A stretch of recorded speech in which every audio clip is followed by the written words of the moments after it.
न्यायासाठी 30 वर्ष वाट पाहिली। खटल्यातील 2 आरोपींचा मृत्यूही झाला, मात्र अजूनही कोर्टाने अंतिम निकाल सुनावलेला नाहीये। ही कैफियत आहे पुण्यातल्या कुऱ्हाडे कुटुंबियांची। 14 ऑक्टोबर 1986 ला रघुनाथ कुऱ्हाडे यांची भर रस्त्यात हत्या झाली होती। या हत्या प्रकरणातील आरोपी शामराव अंदेकर, गणेश अंदेकर, अविनाश अंदेकर आणि विजय यादव यांना सत्र न्यायालयाने निर्दोष ठरवलं। मात्र 18 वर्षांनंतर म्हणजे 2007 ला मुंबई उच्च न्यायालयाने या आरोपींना दोषी ठरवत जन्मठेपेची शिक्षा सुनावली। सर्वोच्च न्यायालयानेही शिक्षा कायम ठेवली। मात्र आरोपींनी अपील केलं होतं आणि या घटनेनंतरच्या 30 वर्षाच्या कालावधीत शामराव अंदेकर आणि विजय यादव या 2 आरोपींचा मृत्यूही झाला। दरम्यान न्यायाला एवढा विलंब होत असेल तर त्याला न्याय म्हणायचं का, असा प्रश्न कुऱ्हाडे कुटुंबियांनी उपस्थित केला आहे।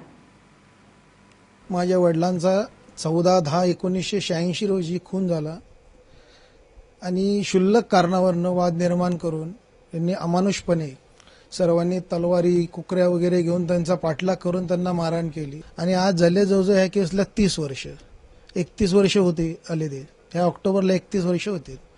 तर हा न्याय म्हणावा का काय, की जो आरोपी जे गुन्हे करतात आणि ते आयुष्यभर आरामात सगळीकडे फिरतात, इज्जतनी शानमध्ये फिरतात आणि निकाल लागेसपर्यंत कोण शिल्लकच राहत नाही, मग त्या निकालाचं करायचं काय।